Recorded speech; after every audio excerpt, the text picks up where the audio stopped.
Well, it's an exciting day. I bought something.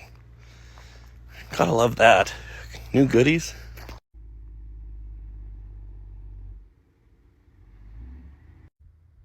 think his buddy's dad hauling it. I bought this thing sight unseen too, so see what I got.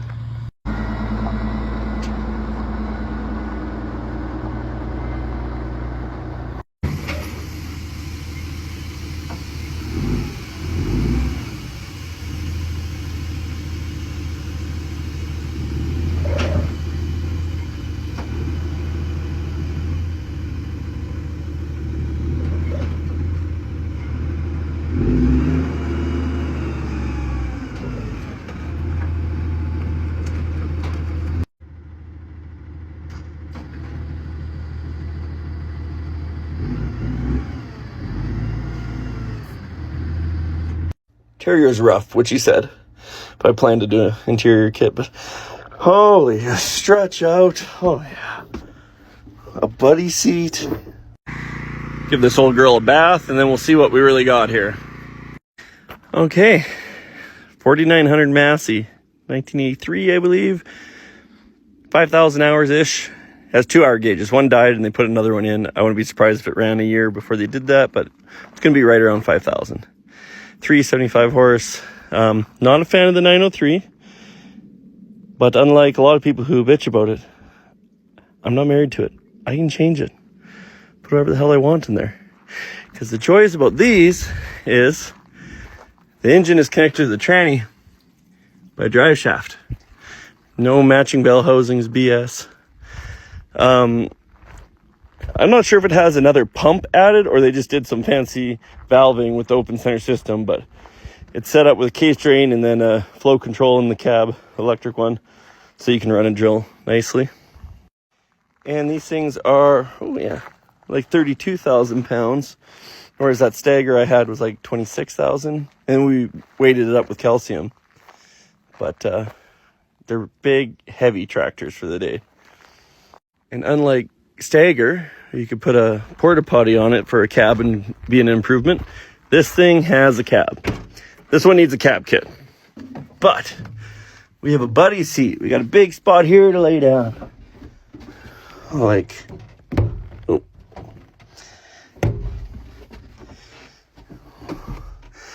Oh, so nice. That's all I ever wanted. Looks like we have a second buddy seat.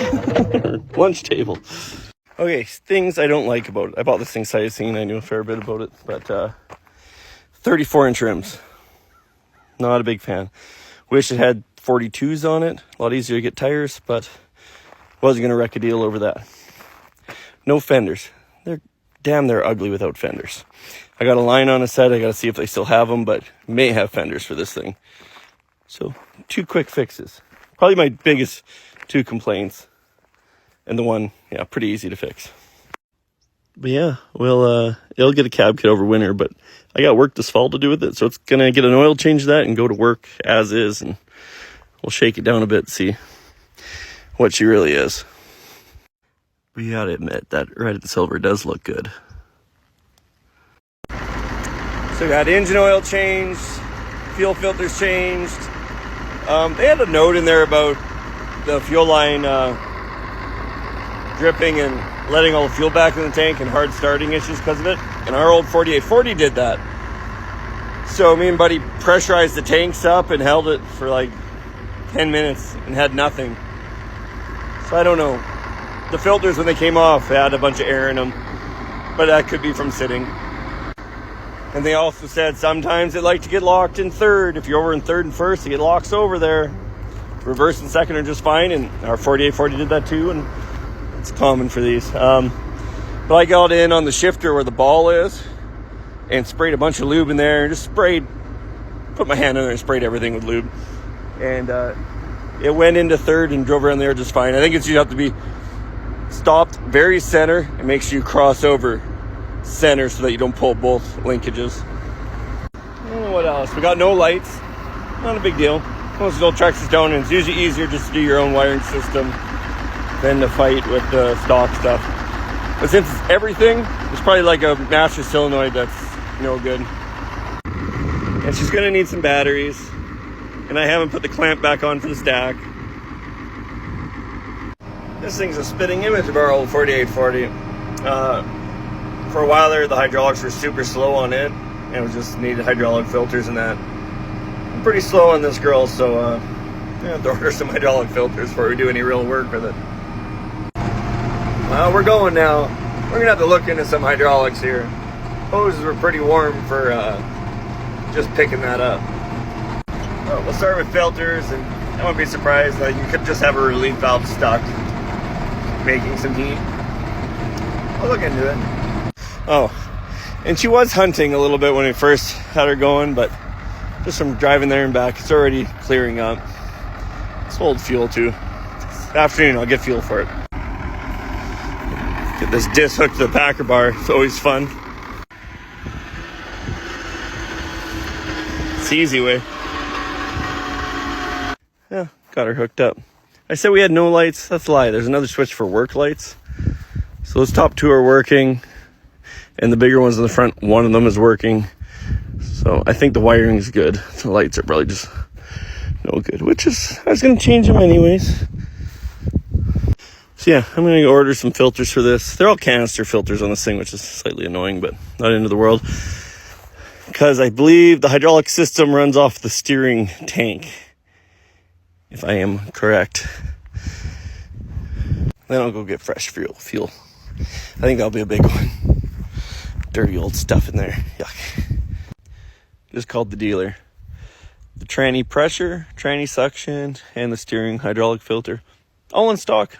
They have 6 of, I think the tranny suction, no, the steering filter. 6 in stock.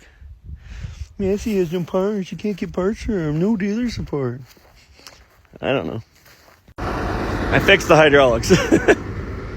So since it's set up with air seater, you got to keep this looped in so it can relieve half the pressure. This guy was sitting here perfectly looking like it's in, but he wasn't in. So it was shoving all the flow through there and going over relief, so that's why it was hot. And when you're pushing that much and the relief valve's open, hydraulics don't work too great.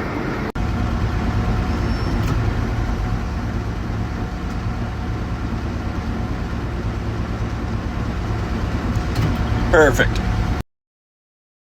Whew, it is a brisk morning. I need to get some land worked out with that Massey, with that 903. I know it's going to be grumpy.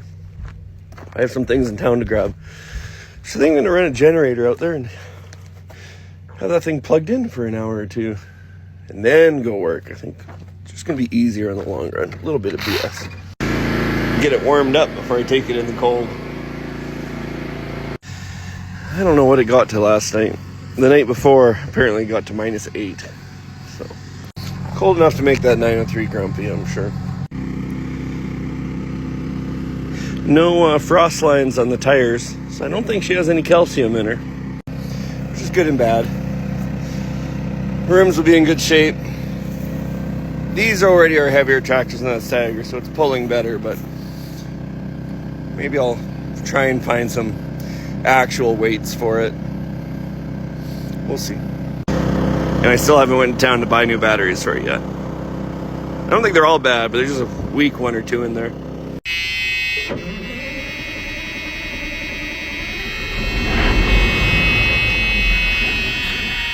Dang.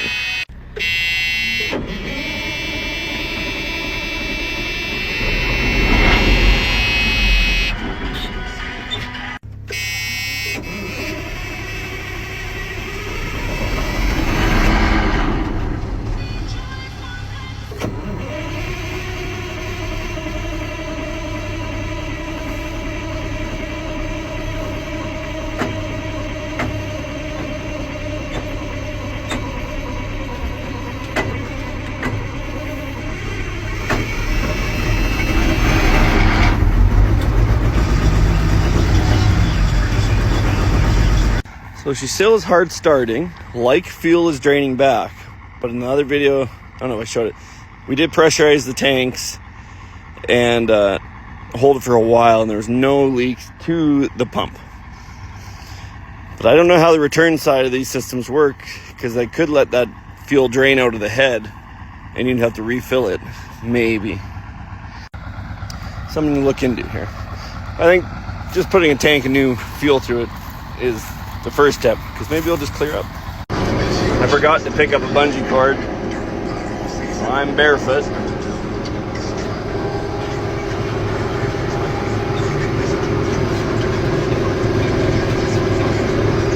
We're booking her at 5.5 miles an hour. Couldn't dream of that in the Stagger. The Stagger pulling hard was 3.2 miles an hour, and a stubble field like this, 4 was a good speed for it. And I got the throttle ran right up on her.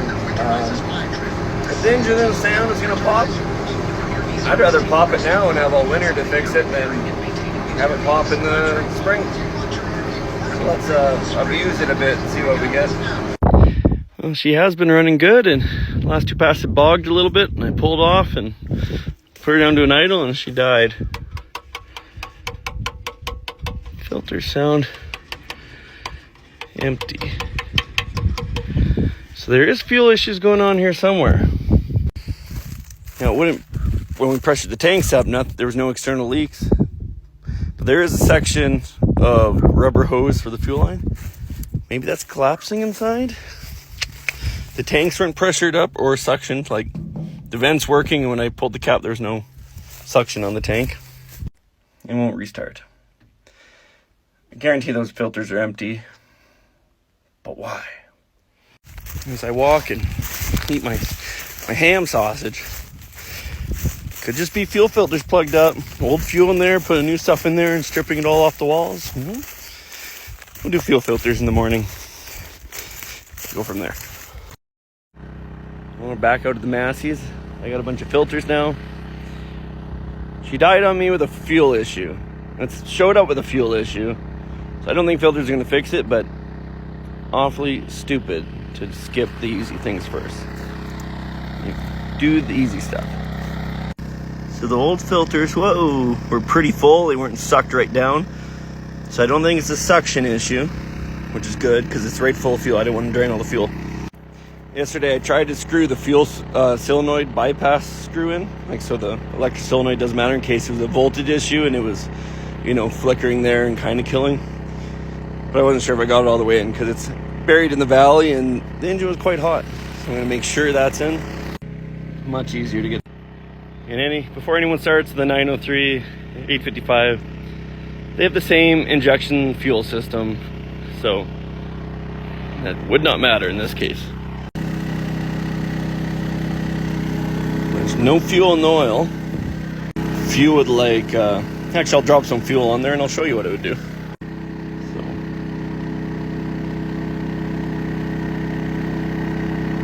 if you get diesel in the oil, it'll try and separate. So you'll get your oil kind of stay more and the diesel will start running away from it. Cranked it a couple times. Nothing, barely any smoke.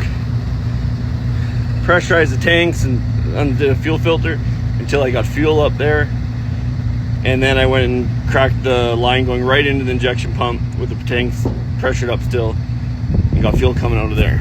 So I can crank it a couple more times and see. Well, we're running. Which is good and bad. It's good that it's running, but didn't find anything wrong. But I can cut these filters open and maybe they're just plugged up. So of course I knocked over the filter so I couldn't see if they're full of water, but there was a little bit left in it. And it doesn't look like it was full of water or anything. So we'll see if we get the same about 30 acres before it does it again. That would tell me we got a dirty tank. If it does it randomly, I want to investigate more of that hose maybe collapsing. I don't know. I'm going to leave that fuel screw screwed in so it can't be a power issue. It's just going to really suck to shut off later. Oh, and I got to keep my shoes on today. So I did a couple passes and we're low on power. She'll freewheel up there fine, but you put any load to her and she isn't happy. See if she's hunting. down low.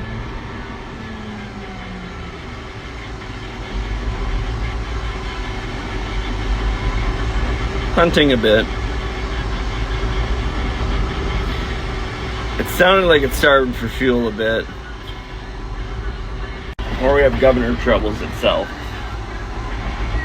I think it'd be best to look into that fuel line. Let's go steel to rubber to steel. Maybe that's collapsing inside and kind of check valving.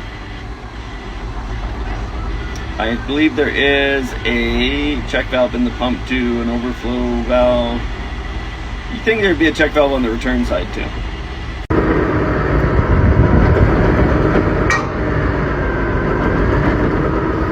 No suction, no pressure, so that's good.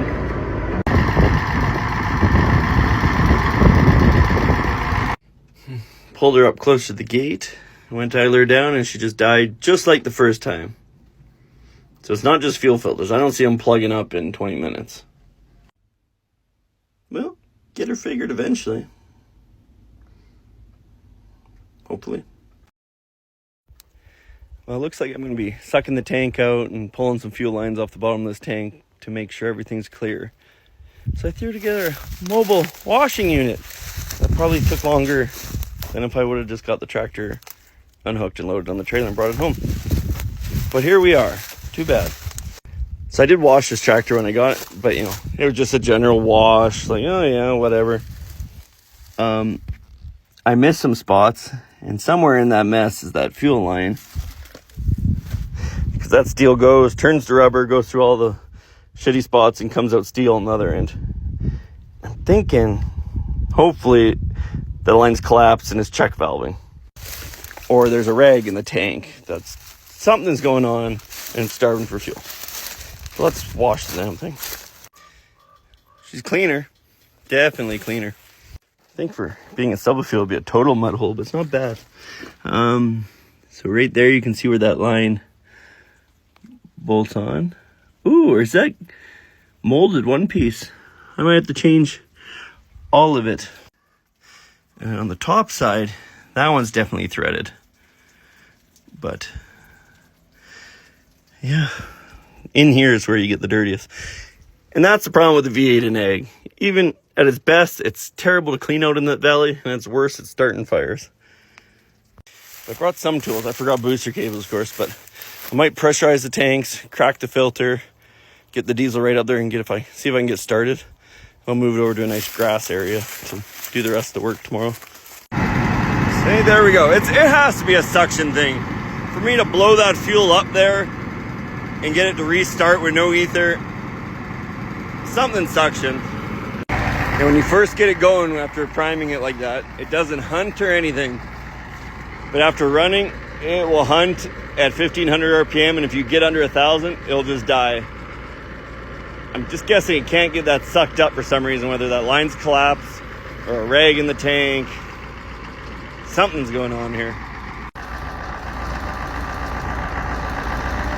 Still beats sitting in the cab of that Stagger. It's growing pains. Everything's gonna have some problems. We'll make it better. That's interesting. It's shut off by the key. And I thought I still had that screw screwed all the way in for the shutoff solenoid. Well, tomorrow problem now, because it's gonna freeze again tonight. And I have everything full of water now.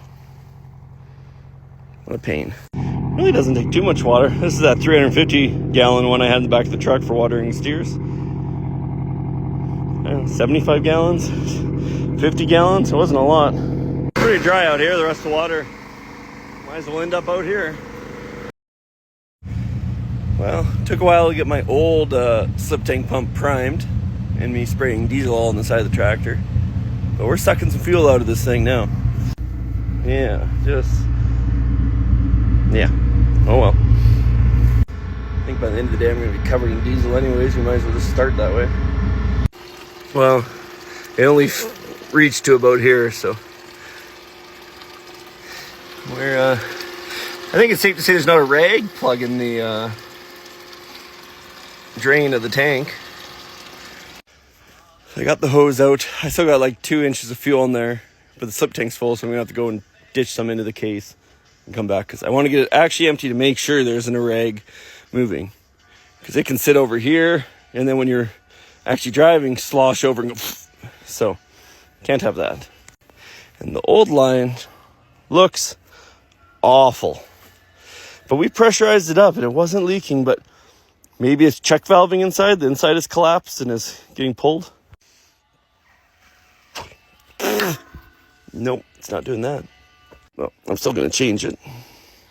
So it all wouldn't fit in the slip tank. So I went home, pumped some into the case, took that hose back, and I hooked the air line to it and dipped it in a bucket.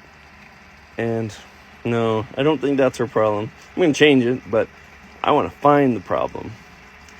So we'll get this tank right empty and see if there's a rag in there. I don't know. Then I'm going to see if the return side is blocked up. Well, apparently that fitting is a screen, which it has some gunk, but it's not the problem. It's hard to get it to focus, but our fitting's over there. I don't see no rag or anything obvious. So I pulled the return line off and I blew in it, and it pressured up, and I had to blow pretty hard, and then it gave way, and now it's easy. So I'm wondering if that could have been it, because the two heads go into here and then one goes back to the pump. So if that's blocked, theory, not known fact, I'm guessing that fuel is all kind of aerated and hot. And if it just keeps looping in, because most of your fuel actually is for cooling, so it just gets hotter and hotter and aerates to the point of it airlocking. Maybe? Don't know yet. So I don't have a proper troubleshooting tree, but I have like a little maintenance manual covering all the Cummins. Hard starting, failures to start, fuel system. Out of fuel shut off. Prove that's not it. Poor quality fuel shouldn't be. Air leaks, we prove it's not that. Restricted fuel lines. Stuck drain valve. That interests me. Plugged injector.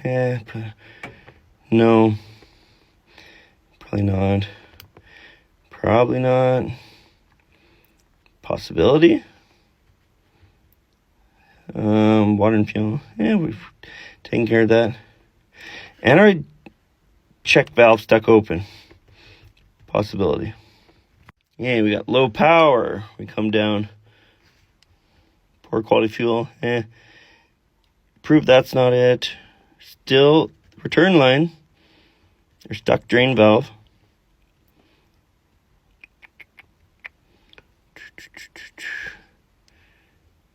Still possible. No. So you kind of figure out which ones you have, and the more they line up, that's a good place to start looking. Excessive fuel consumption. I think I did a burn a lot for working 50 acres. Restricted fuel line, stuck drain valve. I need to find out what this drain valve is. So I don't know what style of pump I have, but filter screen. Filter screen. Filter screen. That interests me too. Okay, before I go after that pump anymore, that return line might have helped. I don't know. I think I'll get a new fuel line put on her today. It's Friday, so I better get that today. And get it running, and we can always go back to the fuel pump stuff itself because it's higher than the tank. I don't have to drain it all again. Back on the Massey, the new fuel line is installed. Putting fuel back in it. The only thing I found that was off was the return line. When I blew in it seemed plugged up, and I blew real hard and it let go a little bit. So I put a ton of brake clean down and blew it out with the air hose a bunch. Other than that, I'm not 100% confident that we really found much. But it is nice to have a new fuel line on it. That old one looked like shit. I'm gonna get the fuel pushed up to the filters with air, and we'll start it. And I'll probably not work it till tomorrow to see if it's fixed. I don't think it is. I think there's more. Well, it'll be interesting to see if I come back tomorrow if it'll restart or if it's a fight again. I'm just not sold that we really found anything worthwhile yet.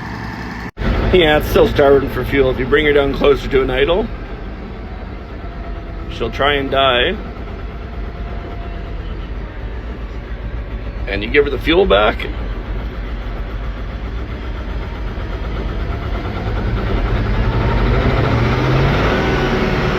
And don't trust the tach fully, but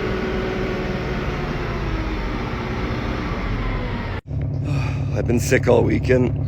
Did some more research on the Massey, did some more testing, and it's coming home. Gonna pull the fuel pump, send it in town, get it rebuilt. Sucking air. We've proven it. We can pressurize the tank and it'll run great. As soon as you pull that pressure within like 3 seconds, it just no good. She fits good. You know, having some infrastructure around sure helps. Without this truck and trailer, that would have been a big ordeal. Or we would have been doing a pump out here, which is totally doable. But for 2 hours of work, why not have it in the yard? Keep things clean. Have the forklift. That turbo doesn't look light. And I don't want to take any of the bolts out. If I do it right and take it the heavy way, I can just do V-bolt or V band clamps and break no bolts. Bringing it home turned into a panic shop clean because it was going to be sitting here for a week in the yard. Might as well be in the shop and we can do other little things or see what we find. We're tripping over, so we're getting there. Well, we got her out of there and we were looking at it. We rolled it over. Like, ooh, that's corroded. So we started wire wheeling and now we're just picking at holes, and I don't know if this is causing an air leak, but it sure looks like it's possible. Holy. And I kept poking. Ooh. I was wondering if that part had fuel in it. Yeah, you know what? That might be part of the problem. I think we found the problem. Next problem will be finding a rebuildable core. I'm still sick, but searched all morning for options on getting that pump rebuilt. Of course, mine can't be rebuilt because there's a hole right through the damn thing for the Massey. But I went for a drive today. Wonder if they have any 10R15s. Here we go. This is off a 956 or 950 Versatile. 375 horse, the same CPL. So it should be pretty well the same. But I just bought it as a core. So it does have a bit of the drive broken. But the case is beautiful compared to mine. And to rebuild, they're like $2,000, $2,200. So I really went back and forth on whether to continue this route or do we just yank the motor, put a different motor in it, and I don't know. Went this route for a timeline thing. I'd like to abuse that engine some more, you know. And if I do swap it out, that 903 is still worth something if it runs with a pump. Probably not huge money, but probably get my money back invested into the pump for sure. So tomorrow I will drop this pump off at Sunset Diesel. They seem to be the only ones who really want to touch any of these old PTs. And yeah, so I'm $350 into this so far. It will grow, but I'm hoping under $3,000. And then if I use the tractor for years, sell the engine out while I repower it, get $3,000 for the engine. That'd be nice. Maybe only get $2,000 for the engine after you used it for years. That's okay. Cab stinks like old diesel. Yuck. Now we're at Sunset Diesel the next morning. Now you can really see the difference. You stick your finger right in there. Ah! You know?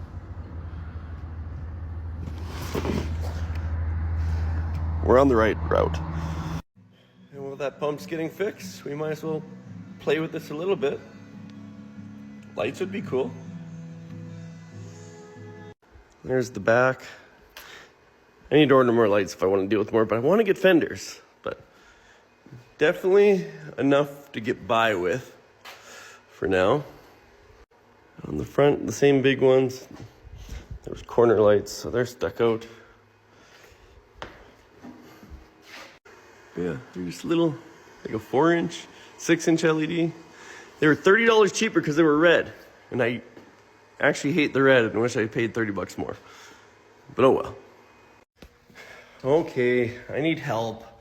I got 3 books for this, and none of them are helping me. Injector and valve set on a 903 Cummins. Book says there's a simple pointer right there. Well, that makes sense. There is no pointer anywhere. There's not even that bolt that they show in there. So then it goes to, well, accessory drive has them all marked. But on these, no accessory drive. So I found one old forum that said you just use this flange on the water pump and point a straight line to it, and they'll point it to it. So I put a straight edge on it, and I've ran this up more to where it'd be like at a 90-degree angle to it. Both, I don't have loose valves on both rockers when I do that on the cylinder. So how the hell do you find your spot? I do know that you're supposed to adjust your injector with it stroked all the way down. So I guess you could just put a dial indicator on that, run it all the way down, and when it stops all the way down and both valves are loose, I guess that's good enough. Thoughts on that?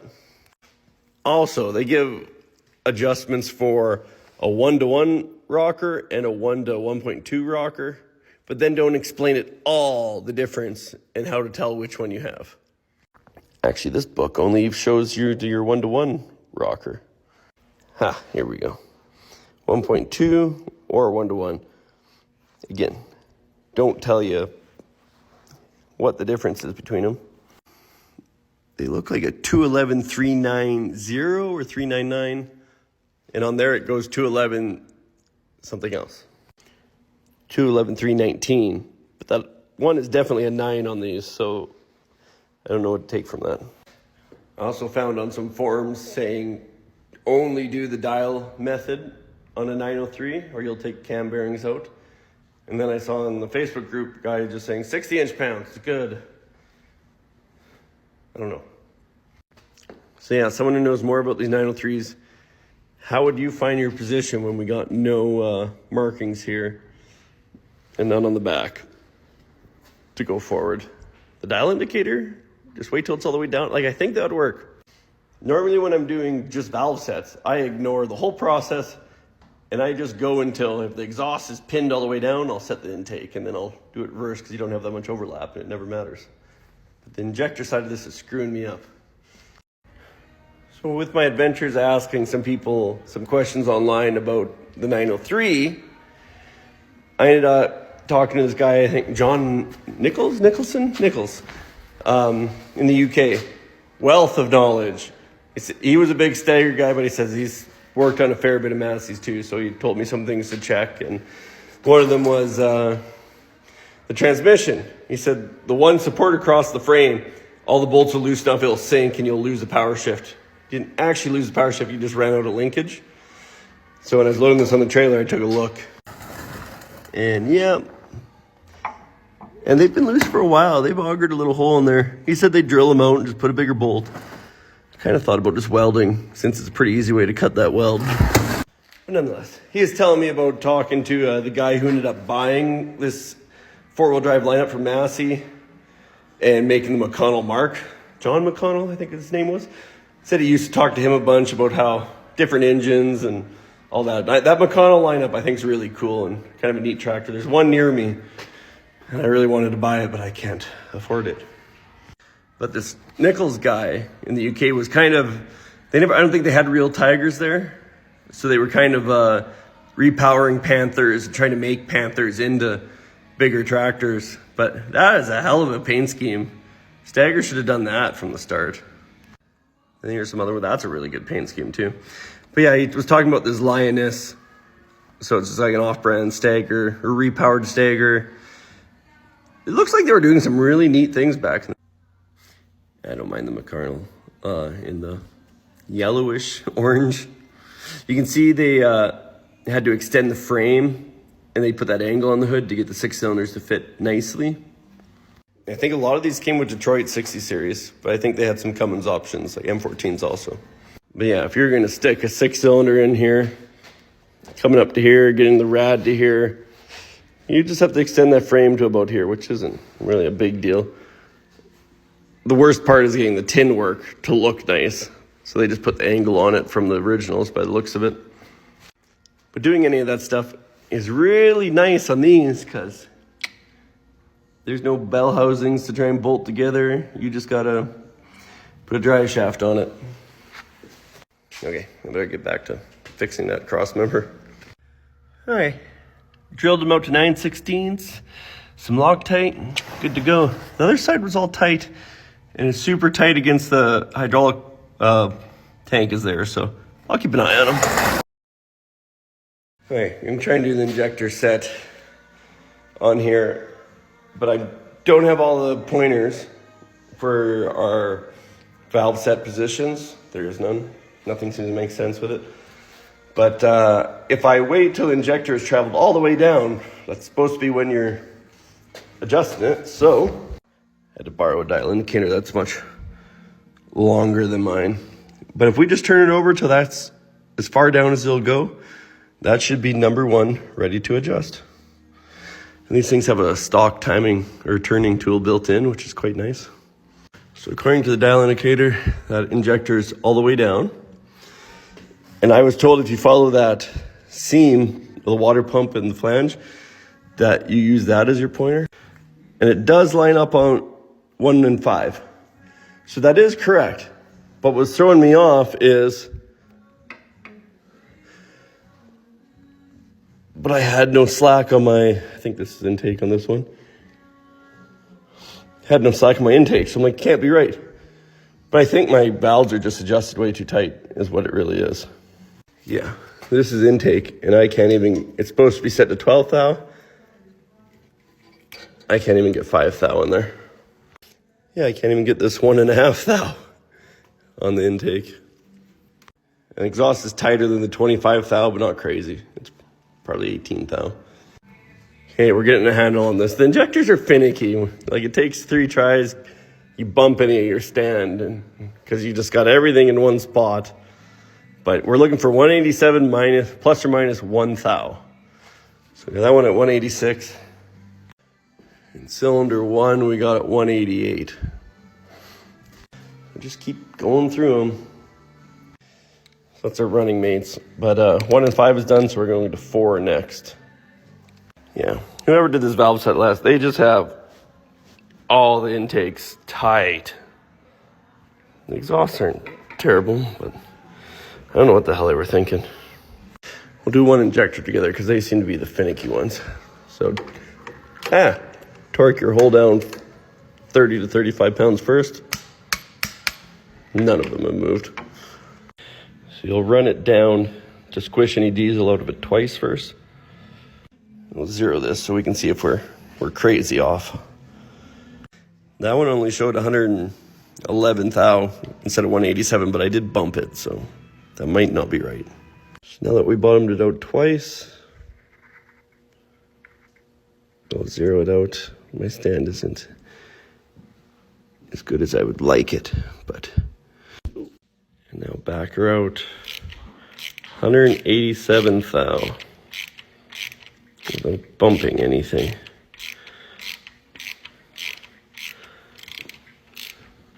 Ooh, we can go back in a little. Go past.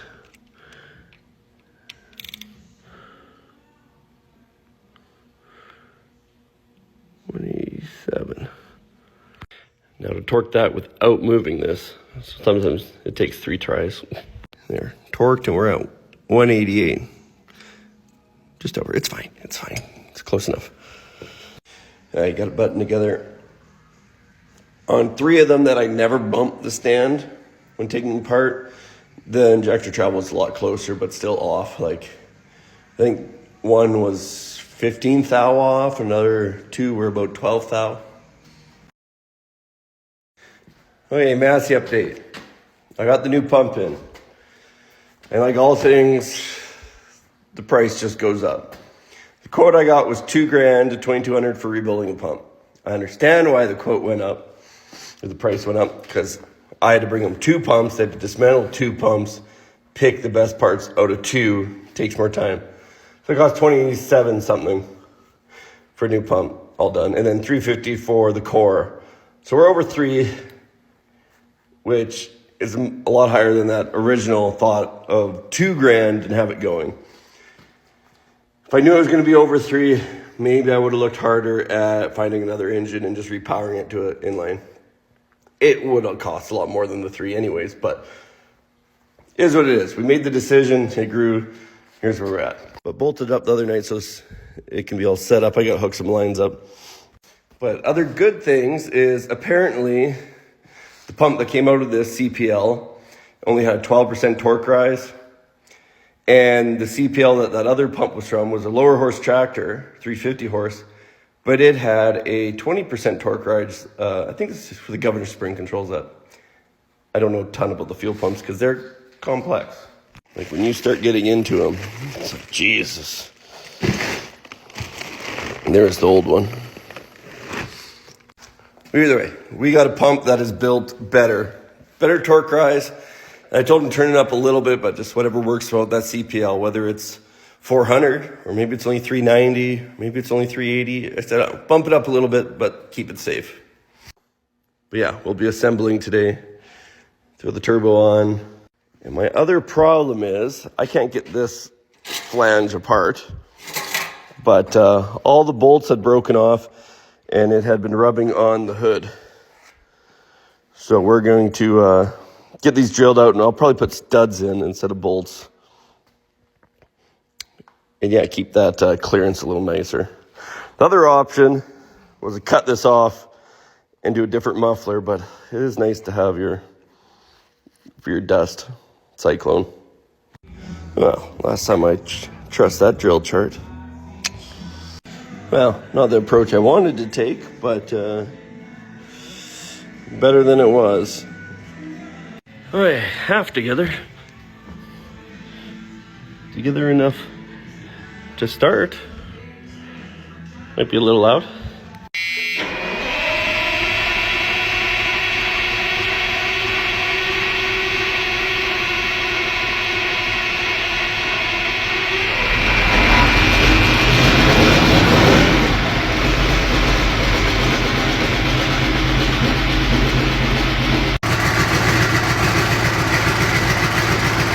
Oh, she's kind of a snorty bitch.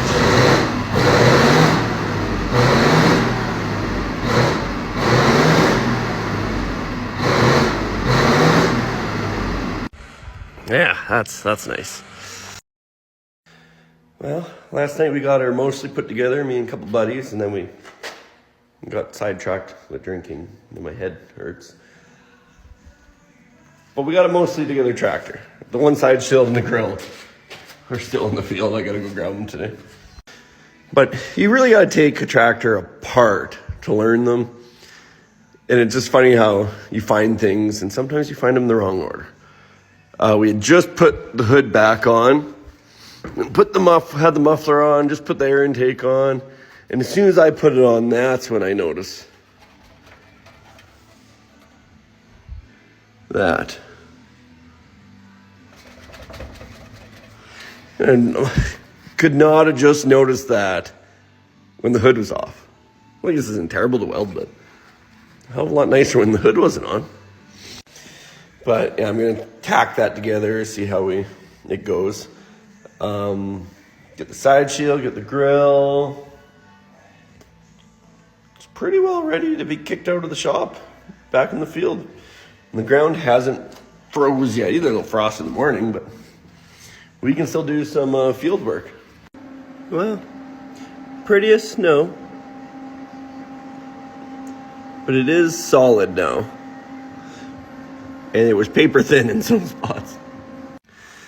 Well, she's all together now. Only concern is the one V-clamp. That one is kind of half stripped up, so I got it shimmed with washers. The new one will be here tomorrow. So I think I'll pull it out of the shop. Maybe I'll run it over and hook it up to the disc and all that, but I probably won't work it because the mounting for that muffler, I tried to fix, but it's cast, and yeah, it didn't really pan out perfect. So that clamp does a lot with holding that stack in there. So I might not rattle it around the field a bunch. Can wait till tomorrow, right? We'll see if it's moving around down the road and that. We'll see. Also got to get some fuel in this thing. Get this guy out of the way.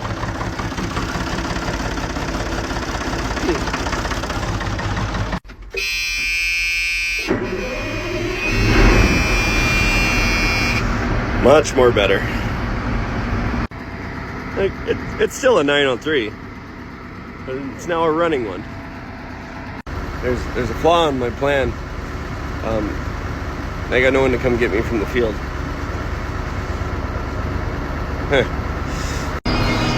I'm breaking down. Go back home, I guess. This is rather annoying. Every time I've tried to use this, everyone says it's so good. I've had nothing but problems. So fun fact, there's no valve cover gaskets in North America for these. So I just silicone it. What's the big deal? You know, this is good, expensive stuff, right? No.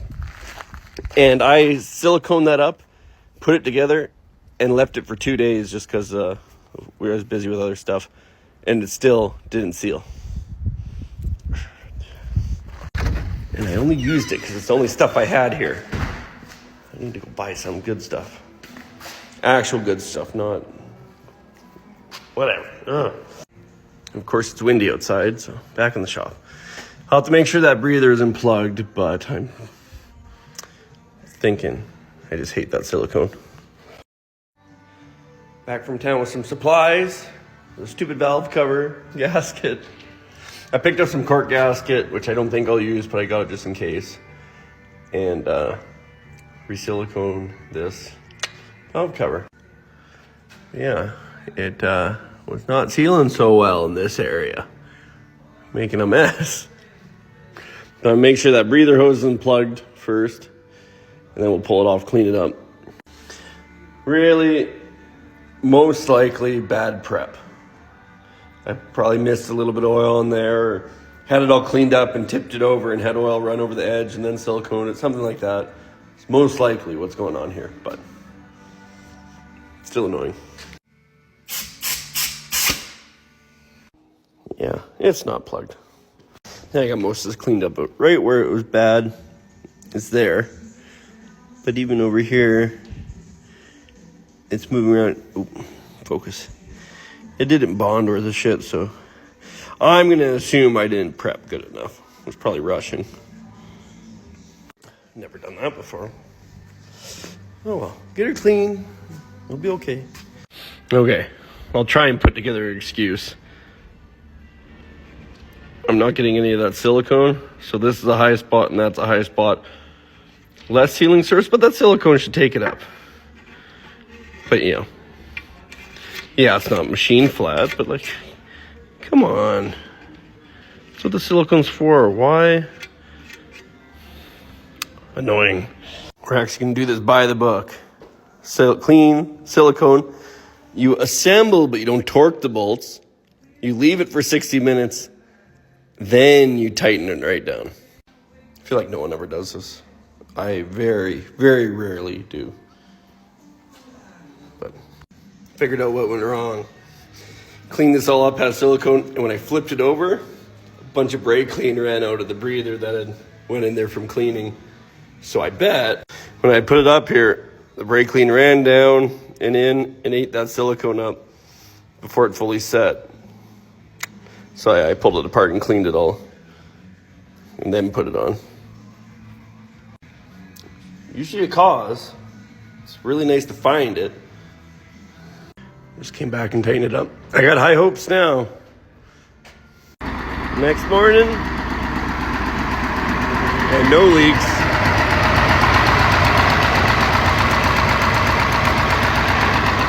Little old stuff burning off. Nice to actually get some damn work done with this thing now. Well, let's see how this goes.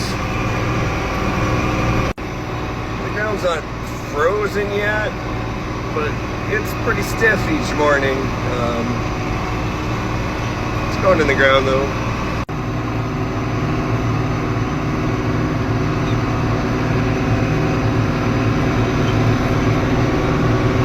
Well, got that 55, 60 acres done over there. It was mostly done from when I broke down. Probably 20 acres I had to work. Everything's running pretty good. I got 120-ish acres here.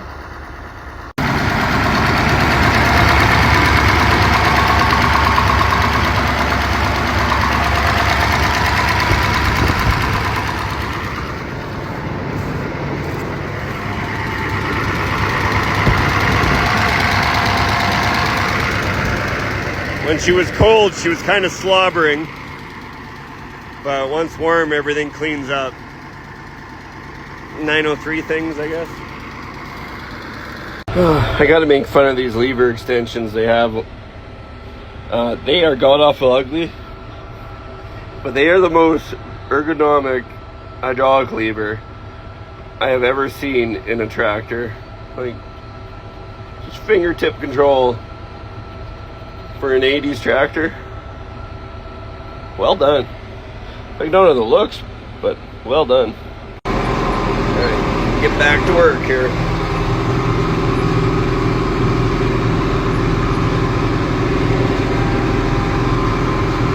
The phone says we're pulling at 5.2 miles per hour. This disc new is 27,000 pounds. Sure, it's a little lighter with the discs worn out.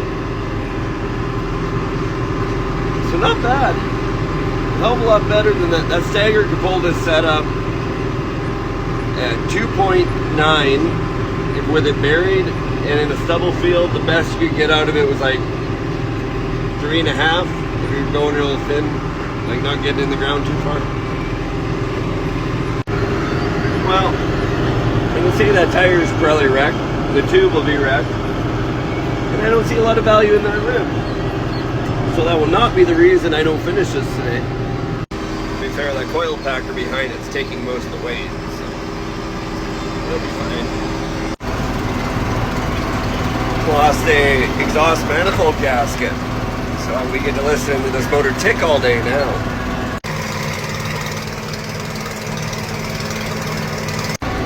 We'll get the bugs ironed out. Just takes a bit. Oh, and the gaskets are like $5 a piece. It's the annoyance of wind and whatnot. I guess it's time to aim some lights out here. Probably got 60 acres left. 40 acres, probably 40.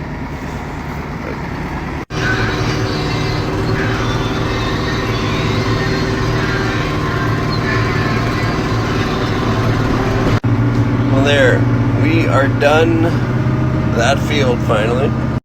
This number one spool always wants to fight you lifting. Number two spool works perfect. Number one's a fight. But we got the field done. This next field has like 10 acres I want to do a little bit on, but the important stuff is done in November. So pushing it. Well, it was supposed to rain and snow today, and it didn't. So we got one more day of discing.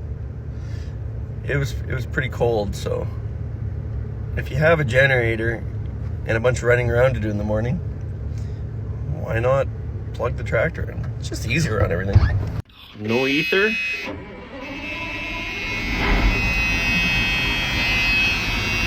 Yeah, still no exhaust manifold gasket on that last cylinder. Oh yeah. And I'm still going to abuse this tire a little more. The hell with it. I'm just really happy I got all of this oats done, because there's just a lot of straw out there. trying to take back some land that's been taken over by a couple of sloughs that are close together and a lot of quackgrass. I sprayed it all out this fall, but that quackgrass is thick. I don't know, 7 acres, maybe. Gonna get a second pass on here. Wow, third here, and in the middle, it's only had 1 pass. I don't expect this to break up really nice, but a little better, so in the spring, maybe we can run it over twice real quick and seed it, hopefully. And another thing is, we broke all this land to be organic. Oh, so we'll that up a little. Uh-oh. So yeah, we broke this up to be organic, and all the organic people really wanted borders around all the fields, like 10-foot boundaries kind of thing. Sometimes you can drive a truck around. And in some spots, I've really come to like them, and then there's other parts of the fields where you've never used them, so I'm gonna try and take back some of those. But yeah, trails like this. We never come on this backside. Might as well clean it up. I'm gonna take a few passes though. 2.5 hours to do the big spot once. Those sloughs, that slough, all the sloughs I did twice. But you spend more time turning than you do working the ground. Takes a while. Oh, and 2 sides of the fence line done. Jump the creek on the other side now. This kind of work always really makes me think of those guys always, I need more land, I need more land.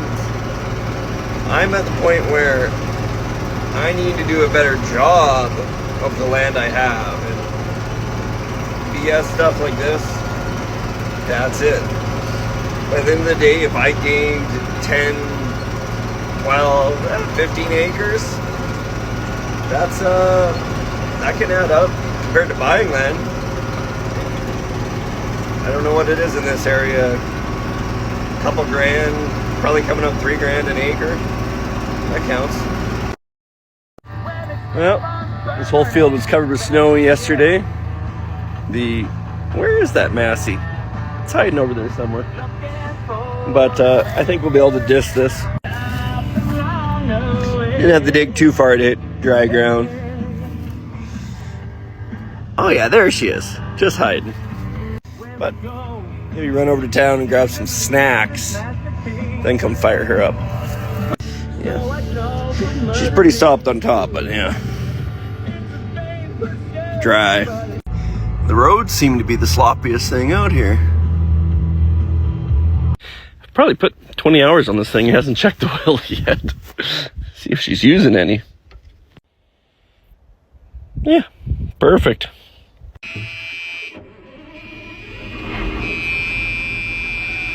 That is much better.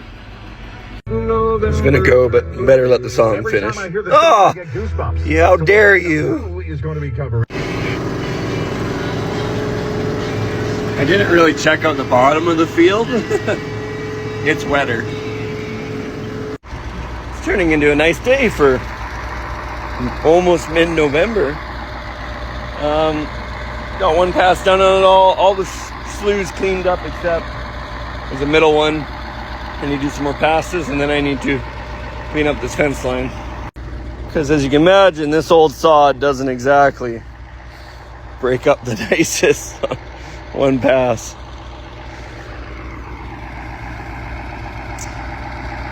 But this field's 33 acres. It's just a weird sliver because of the creek here and then the road. But doing 2 of the longest fence lines of it, getting our 10 feet out of them, just cleaning up from when we were organic and they wanted pass around all the fields. I do like the pass on some of the fields. I'm keeping some, but they don't all need them.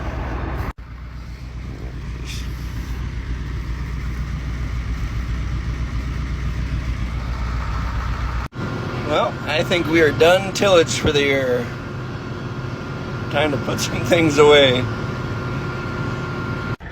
Well, this 40-acre field here is the next one to be worked in the spring. So I guess this disc can sit here over winter. instead of making my yard tighter than it already is. Have a good nap.